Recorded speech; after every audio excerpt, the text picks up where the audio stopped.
Del aborto. Qué lindo que me vengan a cuestionar pañuelitos verdes, por ejemplo. En la mente tengo... Yo no soy totalitario, solamente estoy diciendo que sos una burra. Soy un pelotudo. Y que hablas de cosas que no sabés. Está bien, pero pluralidad de voces no es que 2 más 2 es igual a 57.825. 2 más 2 es 4.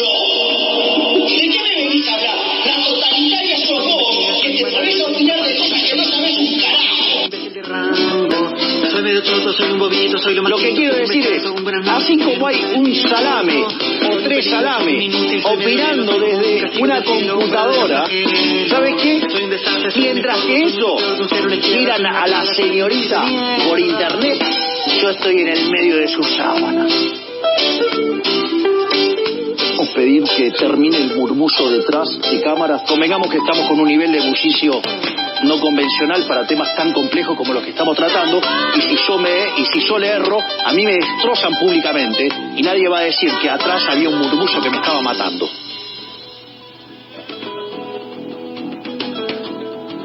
Bueno, un poco largo, ¿no? Creo que no hace falta mayor presentación. Esta persona es nuestro nuevo presidente electo de la República Argentina. Bueno, no sé, ¿cómo pasó esto? Valentino Micheli, vos que sos estudiante de ciencia política, este personaje que hasta hace no más de 2 años era un grotesco palenista de televisión, que llamaba la atención por sus gritos, por su facilidad para exasperarse, por su peinado, hizo teatro con Nito Artaza, un personaje mediático. Bueno, lo tenemos de presidente. Bueno, primero que nada, muchas gracias, Alex, por tenerme en esta nueva edición del programa.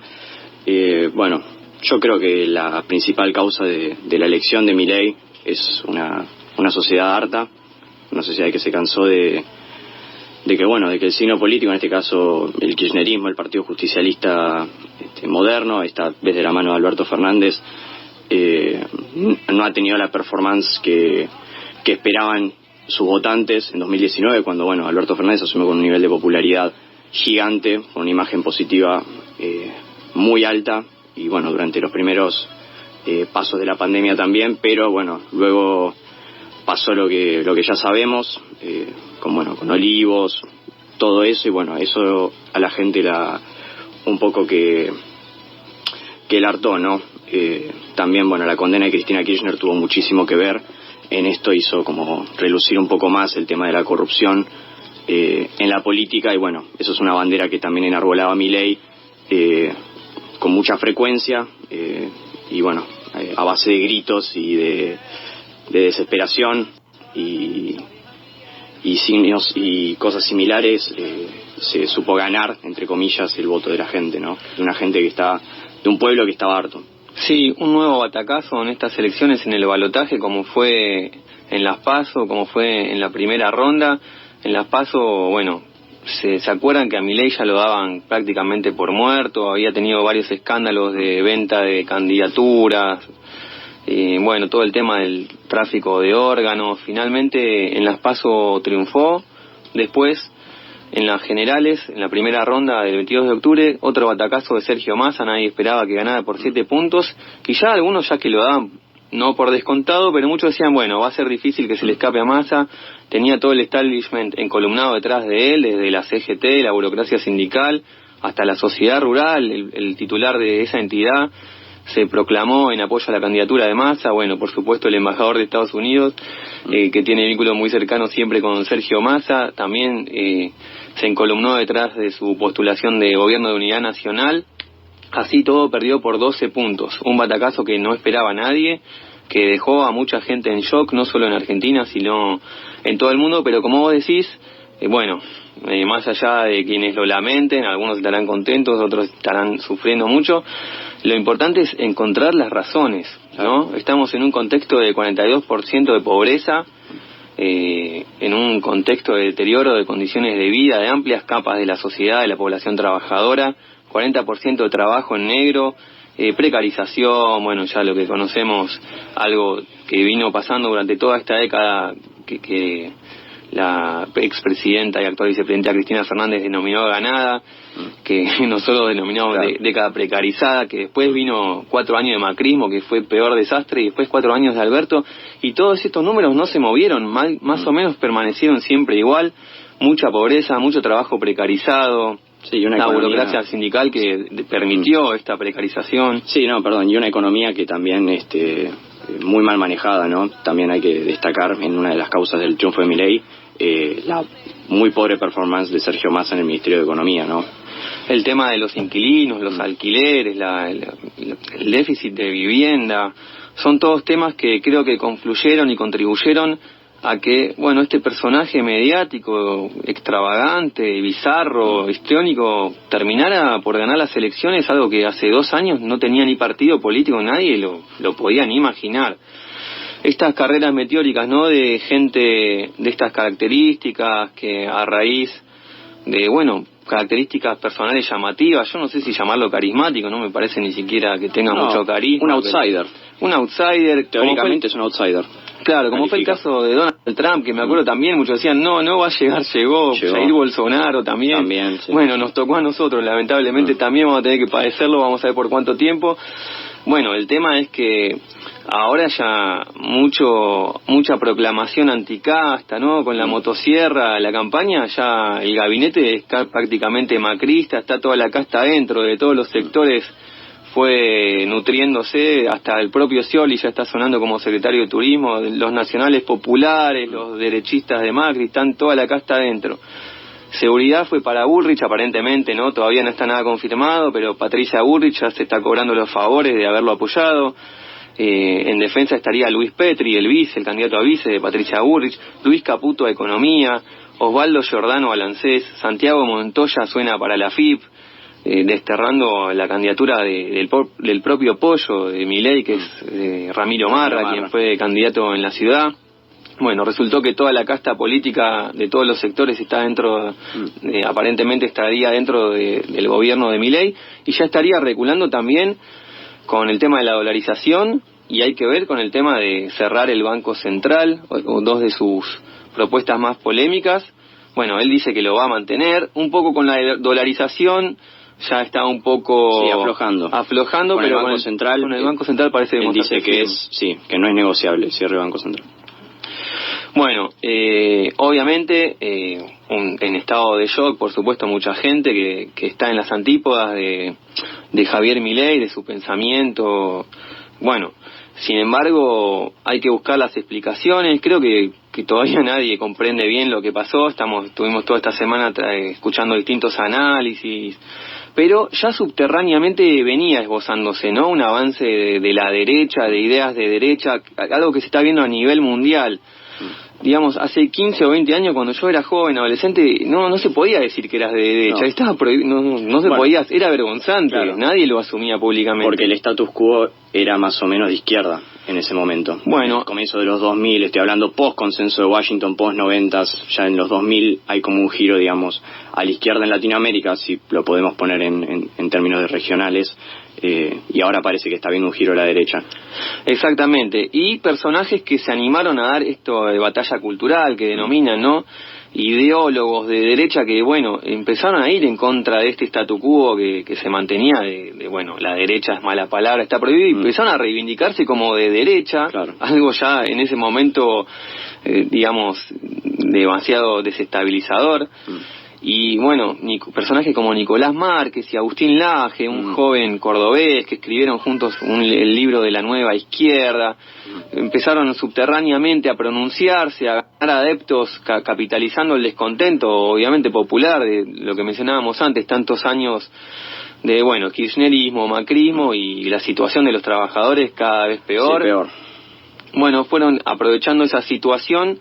Y bueno, se llegó a este momento que Milei es el presidente electo de la República Argentina, y Milei, que la campaña totalmente alejado de lo que es una campaña política tradicional, no pegó un afiche, no vimos un afiche de Milei en las calles. Y tampoco tuvo gastos así digamos, exuberantes en campaña, en afiches como vos estás mencionando. No hizo campaña en redes sociales, uno miraba un video de YouTube, todo el tiempo aparecía Massa, hasta Breckman, Del Caño, todos aparecían, pero Milei no te aparecía nunca, ni en Facebook, ni en ninguna red social, en la televisión, salvo en la pauta oficial, que después, a partir de esa ley, que todos los espacios políticos tienen tantos segundos determinados en la publicidad de televisión, salvo eso, no hubo campaña Milei, fue todo en redes, y ni siquiera su propia red social, en las cuales no hay un manejo muy profesional o que se destaque en las redes de Javier Milei. No, son para nada. Adeptos de él, influencers, jóvenes, tuiteros, tiktokeros, instagrameros, youtuberos, twitcheros, lo que sea. Sí, todas las redes sociales. Que lo apoyan a él y que le hicieron toda la campaña sin él ni siquiera tener que invertir en community managers. Tal cual. Bueno, algo que está dando cuenta de que las sociedades han cambiado mucho y la política tradicional se sigue con esa cosa vieja de los grandes estadios, del afiche, que se piensan, y bueno, creo que fue un golpe también a toda esa estructura arcaica de la política. Pero bueno, nosotros vamos a seguir aquí en la lucha contra este sistema. Hemos pasado el menemismo, lo que ya tenemos algunos años, Valentino Micheli seguramente no la vivió. Quienes tienen más años todavía habrán vivido tantas otras, de centro derecha, de centro izquierda, y siempre estuvimos más o menos igual hasta que no cambiemos la orientación social en general del país y del mundo. Creo que nuestra condición de laburantes o gente que no tiene medio de producción, desocupada, lo que nos toque circunstancialmente, va a seguir más o menos igual, más o menos mal en general, pero miremos el vaso medio lleno, más o menos bien, digamos. Así que bueno, para retratar un poco esta situación vamos a escuchar a los amigos de Él mató a un policía motorizado, con el tema más o menos bien, para tratar de ponerle un poco de no ver todo tan negativo desde el domingo, que estamos todos un poco choqueados.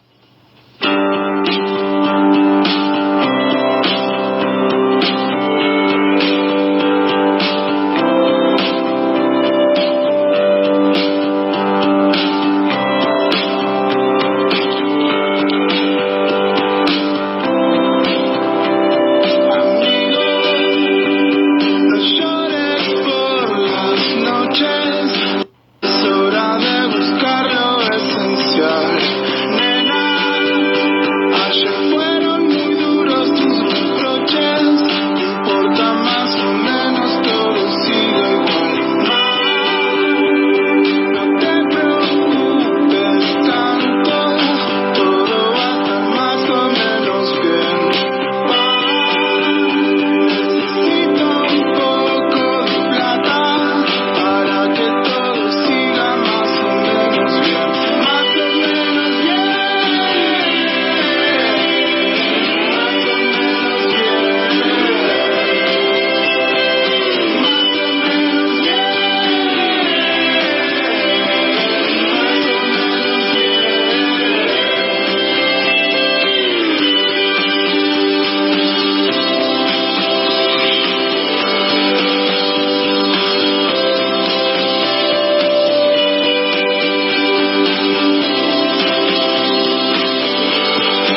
política global por la tribu.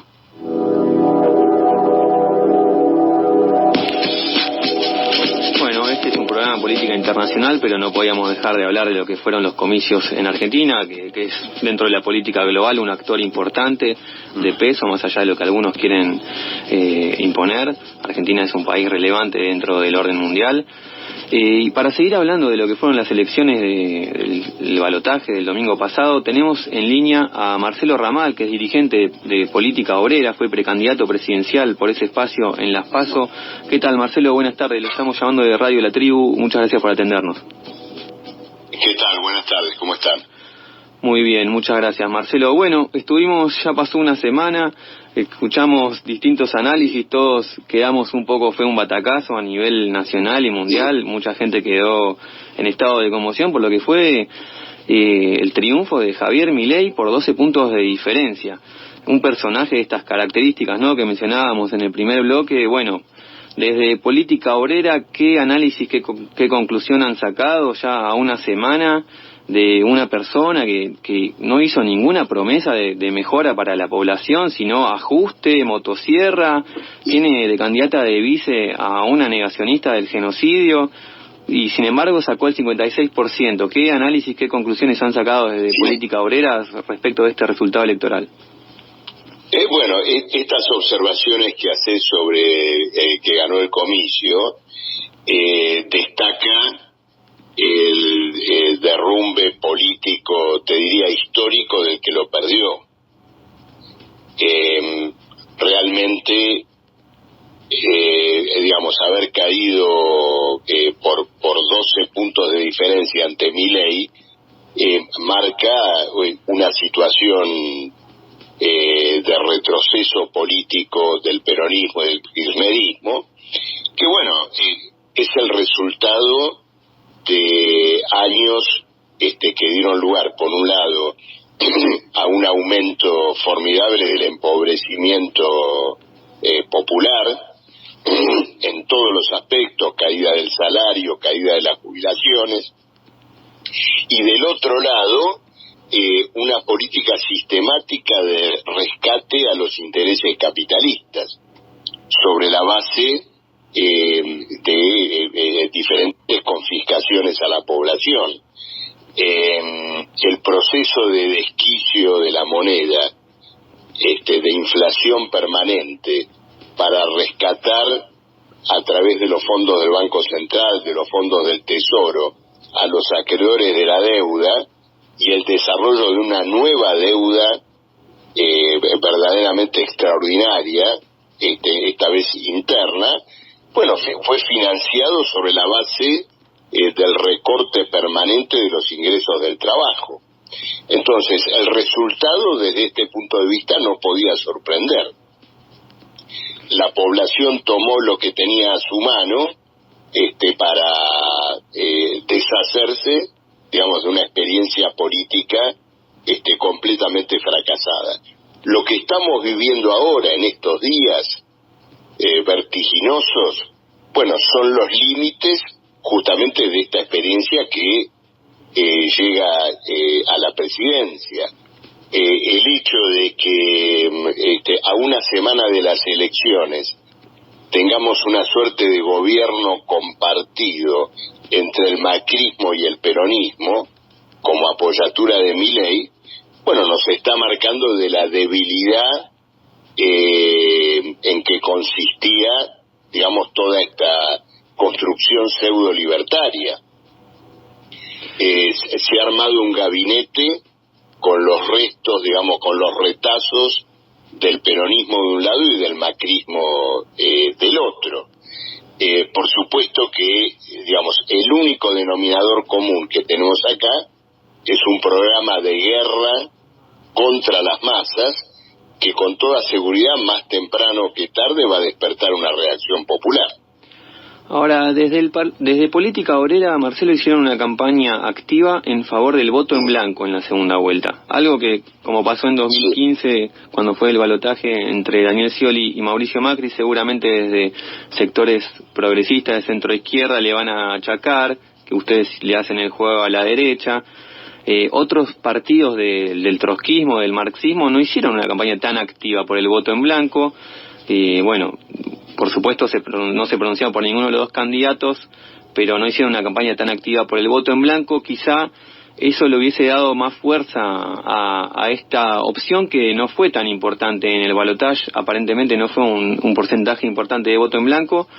¿Por qué cree que otros partidos de la izquierda no tomaron la misma opción? Como siempre fue la posición tradicional de izquierda, cuando hay dos espacios, digamos, patronales del sistema, se pronuncian a favor del voto en blanco. Esta vez algunos partidos de izquierda no se pronunciaron tan claramente al respecto.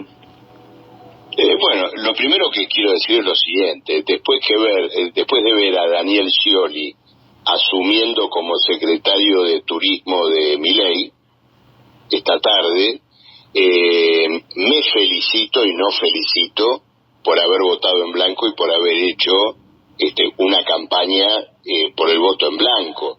Los vasos comunicantes entre las dos veredas del balotaje son cada vez más claros y más evidentes. Se trataba simplemente de dos modalidades para ver de qué manera se trasladaba a la población la carga de una crisis enorme. Esto en primer lugar. Y luego, en segundo lugar, lo que te quiero decir es lo siguiente: las vacilaciones en el voto en blanco reflejan la postración de la izquierda ante el peronismo. Y esto, acá tengo un matiz con lo que vos decías, esto forma parte de un trauma histórico de la izquierda en la Argentina. La ausencia de una independencia política frente al nacionalismo de contenido capitalista. Cuando en 1989 se enfrentaron Menem con Angelós, bueno, Angelós no tenía motosierra, sino que tenía el lápiz rojo. Era la versión motosierra de aquella época. Y Menem era un muchacho con patillas que quería un salariazo, que quería la revolución productiva. Entonces había todo un debate en la izquierda para votar por Menem en ese momento en el colegio electoral. Nosotros en aquel momento éramos el Partido Obrero, llevamos adelante una campaña muy fuerte de esclarecimiento sobre este tema. Fíjate en lo que resultó luego Menem. Hoy tuvimos y tenemos ahora, digamos, una situación de las mismas características, pero en el plano de la izquierda se va a reiterar ahora frente al gobierno de Milei. Porque ocurre lo siguiente: el kirchnerismo y el pejotismo van a acordar con Milei, como ya lo están haciendo, integrándose al gabinete. Entonces va a aparecer ahora un debate importante en la izquierda si el rechazo al gobierno de Milei y las luchas que con toda seguridad debemos dar tienen que apoyarse en un eje independiente, autónomo, frente a, por ejemplo, las burocracias sindicales, o si tenemos que ir detrás de la verborragia de los Daer, Baradel, es decir, de la gente que ahora verbalmente, ¿no es cierto?, va a salir a revolear algunos reclamos de los trabajadores. La crisis política que se plantea ahora, con este golpe feroz al peronismo, al kirchnerismo, y la tarea que los trabajadores van a tener que hacer frente al nuevo gobierno, plantea como nunca el problema de una dirección independiente, verdaderamente obrera, socialista, en el campo de los trabajadores. Y es la oportunidad de discutir y de concretar ese camino. Lo que está sucediendo en estos días hay que seguirlo con mucha atención. Argentina, me refiero a Argentina, no Argentina, este gabinete macro-pejotista, para llamarlo de alguna manera, que se está improvisando en estas horas, con Caputo como ministro de Finanzas, ¿qué es lo que le está ofreciendo a los banqueros? ¿Qué es lo que le está ofreciendo al FMI? no tiene financiamiento, no tiene recursos, está mendigando alguno que pueda obtener para reanudar el giro corriente de la economía. ¿Cuál es la ofrenda para lograr ese giro? Un ajuste feroz sobre salarios, jubilaciones, conquistas sociales. Es decir, estamos ante una variante del ajuste griego del año 2015.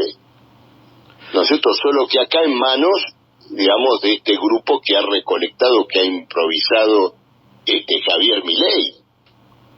Fíjense ustedes que se está hablando de la emisión monetaria, cortar el chorro del gasto y todo lo demás. Nadie dice una palabra de la emisión que lleva adelante el Banco Central para comprar títulos de la deuda pública que se sacan de encima los fondos de inversión y los especuladores.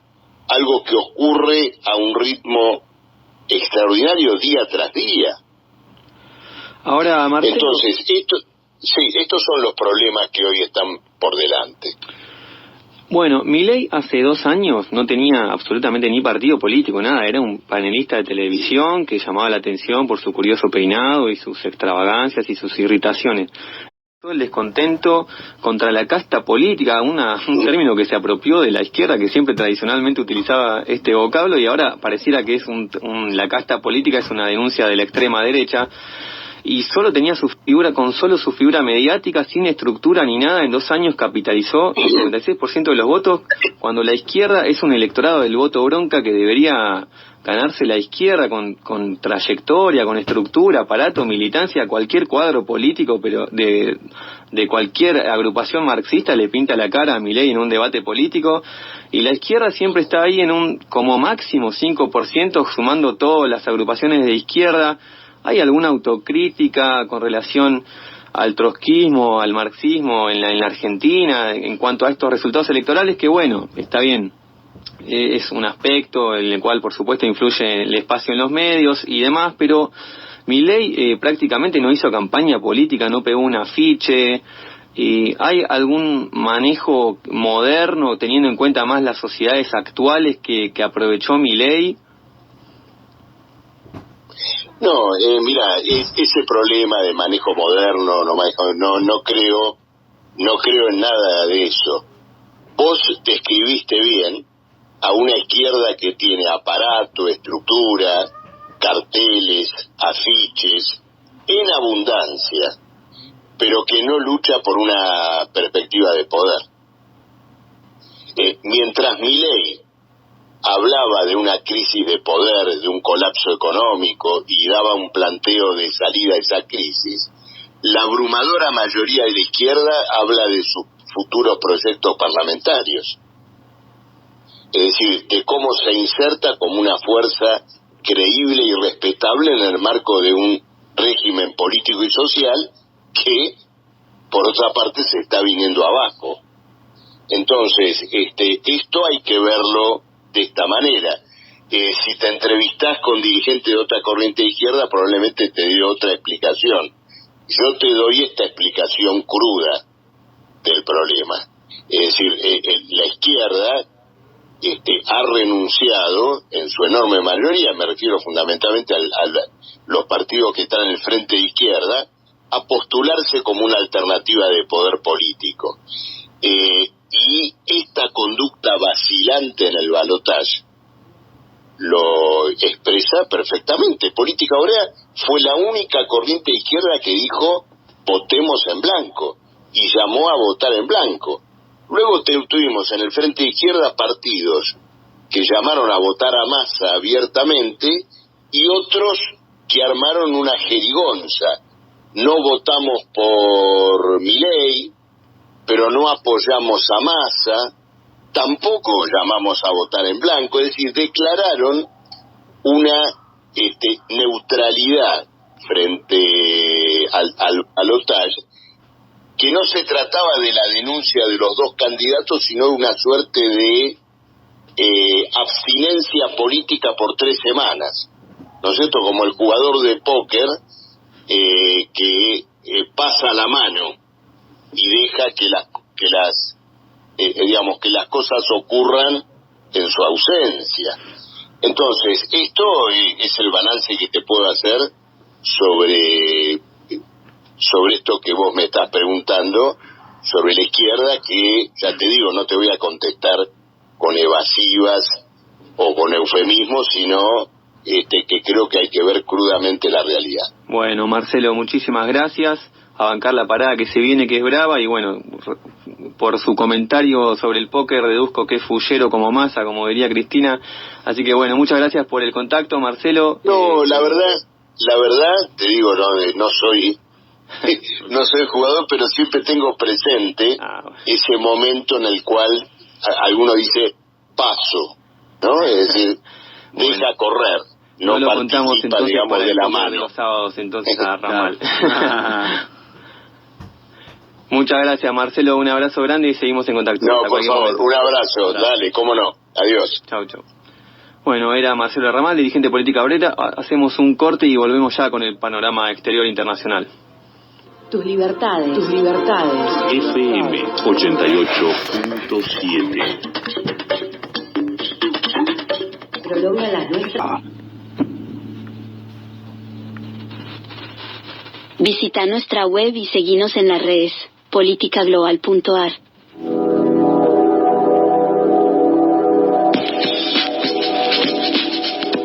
Bueno, en esta nueva edición internacional, la sección internacional de la edición de Política Global, vamos a hablar de la historia de una república de la cual no es muy hablada, no es muy difundida por los medios internacionales, y bueno, como el lema de este programa es difundir lo que los grandes medios no te cuentan, vamos a contar la historia de la República de Chechenia, una nación más bien muy controvertida, muy caótica, seguramente recordada por muchos por las dos guerras que padeció contra Rusia en dos oportunidades, en los 90 y luego en los 2000 también, décadas de caos, de muerte, de combates sangrientos entre las fuerzas, de Moscú, del Estado de la Federación Rusa, contra la rebelde República Chechena, que inició su proceso de independencia aprovechando el colapso de la Unión Soviética durante los tempranos años 90,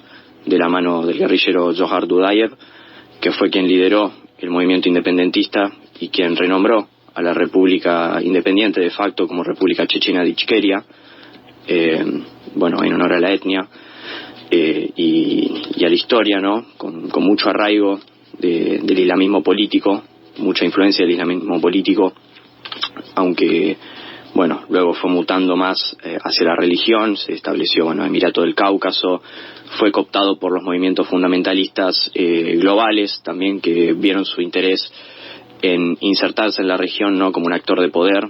Estamos hablando de Al-Qaeda, más adelante con la caída de Al-Qaeda del ISIS, y las distintas células terroristas transnacionales que dominan el panorama internacional,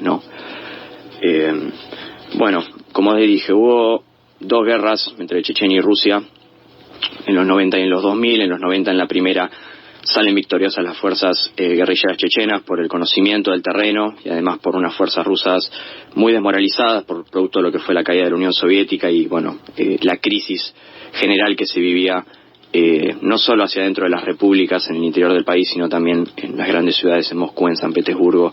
Había mucha miseria luego de lo que fue el régimen de Gorbachev y la caída de la dictadura de la Unión Soviética, y también la presidencia de Boris Yeltsin, que fue la experiencia democrática que Rusia tuvo y no funcionó, que también Yeltsin se lo señala como el culpable, máximo responsable de la derrota ante las fuerzas chechenas, que lograron a raíz de esa victoria una gran cuota de poder, una gran corriente a favor, pero que su movimiento se fue diluyendo producto de la intromisión de grupos, células terroristas en la política local chechena. Como le dije, esto se dio vuelta todo durante fines de los 90, principios de los 2000. Se reanudó la guerra, grupos terroristas atacaron regiones cercanas a Chechenia, adjudicándose ser chechenos, y iniciaron una nueva guerra. Ataques en las repúblicas de Daguestán, también en grandes ciudades de Rusia en general, que hicieron recrudecer el conflicto, la administración nueva de Putin en ese momento, en los 2000, decidió que esta era una lucha que se debía tomar en serio y que se debía arrasar a los comandos terroristas y que debía independizarse de Chechenia, del cautiverio que Putin consideraba que era las fuerzas irregulares chechenas gobernando el país. A raíz de eso y explicando un poco el cambio, lo que fue luego de largas luchas, de largos combates, y en medio de ellos también Putin logró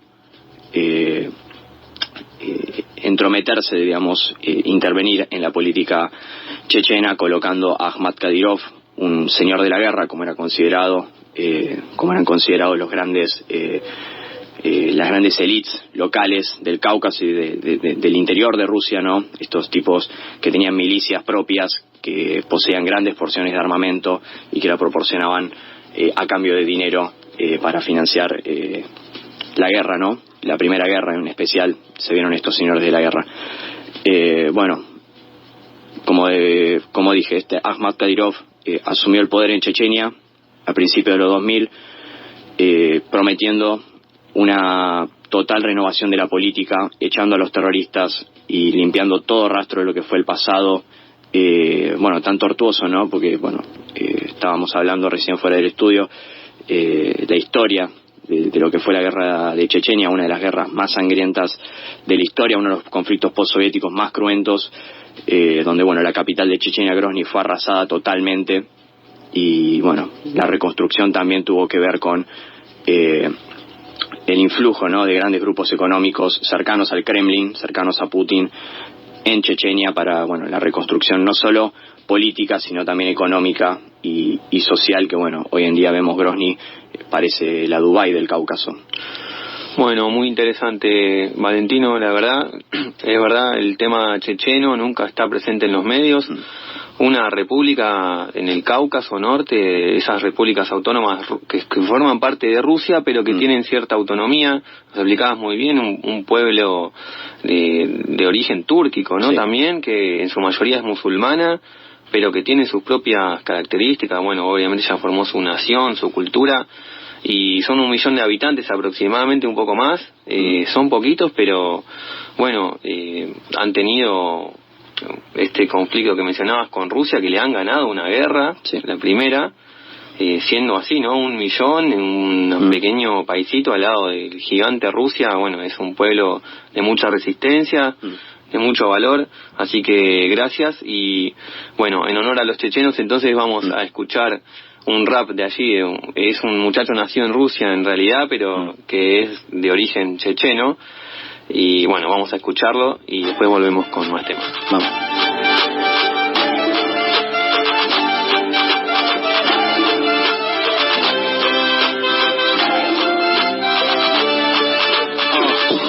Салам алейкум, транзит Москва-Грозный, полумесяц в небе, разговор серьезный.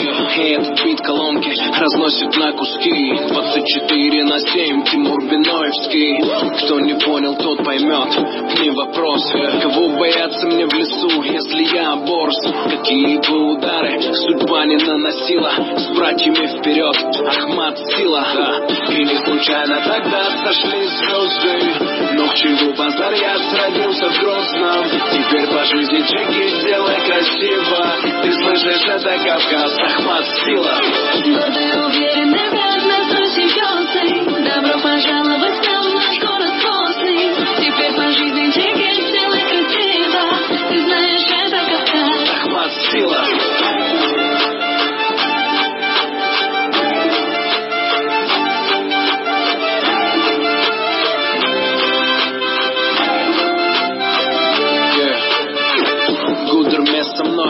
Поднимает руки, пацаны в шали, знают эти звуки. Абдурус Мартана, Аргун, ведучи, знают эти тексты, все бородачи.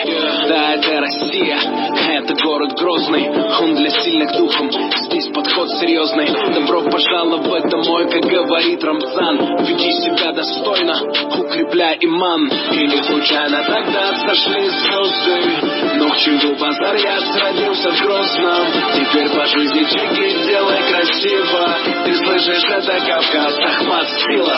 Гордый, уверенный, грязный, просиённый. Добро пожаловать в наш город Грозный.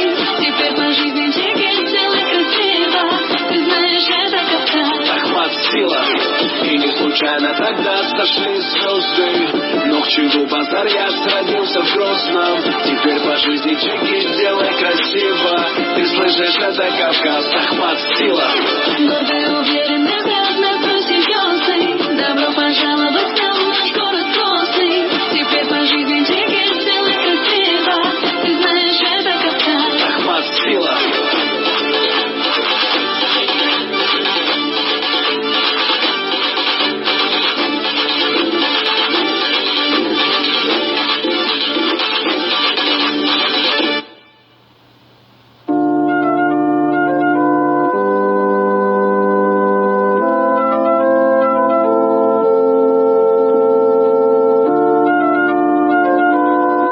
Era Timur Benoyevsky quien escuchábamos, este rap checheno.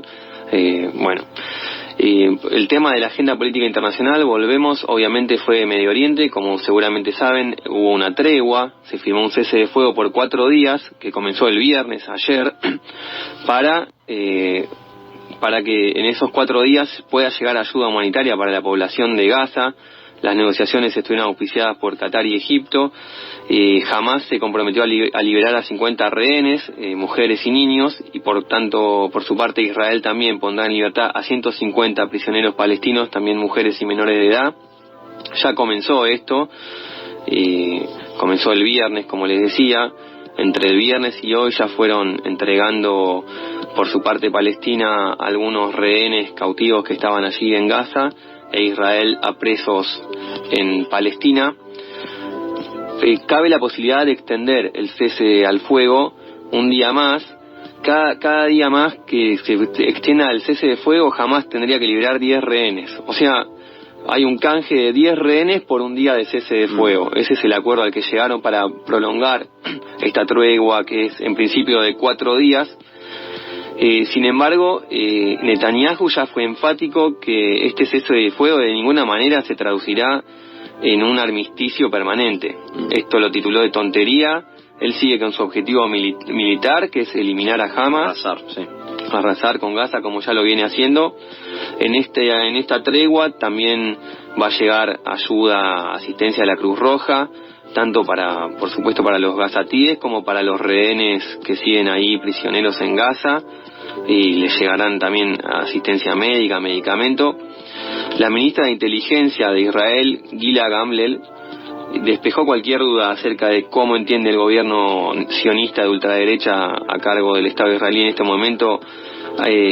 Llamó a expulsar a todos los palestinos de Gaza y promover su reasentamiento voluntario en países de acogida, es decir, expulsarlos de Palestina y directamente anexionar la Franja de Gaza. Esto lo dijo una miembro del ministerio de Netanyahu, según afirma un medio israelí. Es decir, se ha producido un alivio con esta tregua, pero no es una solución de fondo al conflicto, obviamente, de Medio Oriente. Israel está progresando en Gaza, la verdad que está avanzando en la ciudad de manera terrestre, como ya lo venimos mencionando en los programas, y a su vez está conteniendo el frente cisjordano y el sirio-libanés. Hezbollah desde el Líbano había intensificado sus bombardeos. Obviamente hay una resistencia palestina en Gaza con las fuerzas sionistas de ocupación, con el ejército israelí, pero Israel estaría avanzando lentamente, ya llegó al centro de Gaza con los tanques. Se han producido bajas de Israel, de tanques y de soldados, pero por supuesto en muy escaso número. Es una guerra totalmente asimétrica, si la podemos denominar así, un genocidio prácticamente. El número de fallecidos israelíes, también por supuesto muy lamentables, es 1.400 aproximadamente. Desde el primer día se mantuvo igual. Los gazatíes continúan creciendo día a día. Bueno, ahora con el armisticio estos 4 días van a parar, pero estaban ya en torno a los 14.000. Y no hay que perder de vista también el avance del conflicto en Cisjordania. Ya son 230. Bueno, les recordamos por si alguno no lo sabe o no es oyente habitual del programa.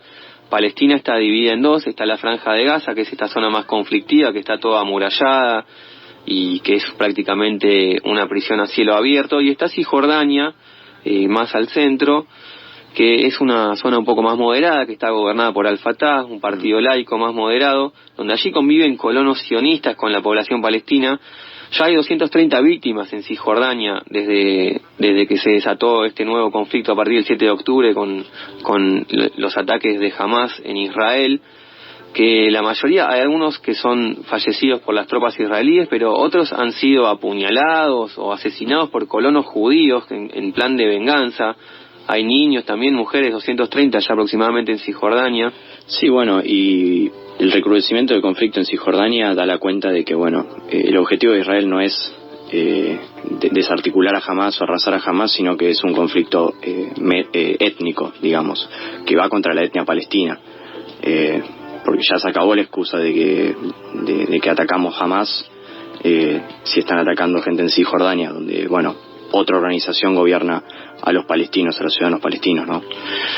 Sí, por lo cual parece difícil un cese de fuego permanente. No es la intención del gobierno israelí, ya lo ha dejado muy claro. Y es interesante un artículo de Maur Rabani, que es coeditor del medio árabe Jodalía, que él destaca que esta tregua acordada entre Hamas y los sionistas es el resultado de los fracasos israelíes y estadounidenses. Vamos a leerlo textual porque es interesante esta nota. Él dice: Estados Unidos e Israel, que en repetidas ocasiones prometieron erradicar a Hamas, ahora están negociando con el movimiento palestino y alcanzando acuerdos con él. La mediación entre Qatar y Egipto es en última instancia una formalidad. Estados Unidos e Israel no están negociando con Egipto y Qatar, sino con Yahya Sinwar, jefe de Hamas en la Franja de Gaza. El tenor de los informes de la prensa israelí en los últimos días ha sido que Hamas está desesperado por un respiro. Sin embargo, los informes disponibles sobre el acuerdo sugieren lo contrario. Israel se ha comprometido a liberar 3 veces más mujeres y niños encarcelados que los palestinos. No se incluyen soldados israelíes en el intercambio. Israel y Estados Unidos han concedido la mayor parte de las demandas de Hamas. Si se aplica el dicho de que las negociaciones reflejan la realidad sobre el terreno en lugar de revertirla, Hamas, a diferencia de la población palestina de la Franja de Gaza, que ha sido el principal objetivo de Israel, parece estar lejos de la desesperación.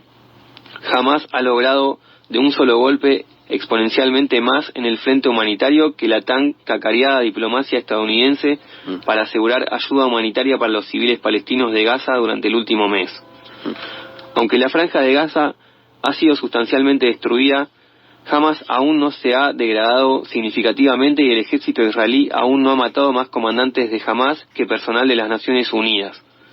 Es probable que se produzca una mayor escalada, pero también es posible que la implementación de este acuerdo pueda causar que el gobierno del primer ministro Benjamín Netanyahu colapse bajo una combinación de presión pública y conflictos internos entre líderes que se detestan y desconfían mutuamente.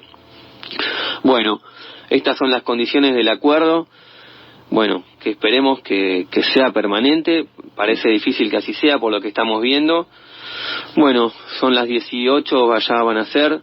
Gracias Valentino Micheli por acompañarnos una vez más. Gracias a vos, Alex, siempre. Hoy nos tocó hablar un poco de Argentina. Gracias a Juan en la operación técnica como siempre. Gracias y hasta el sábado que viene. Hasta luego.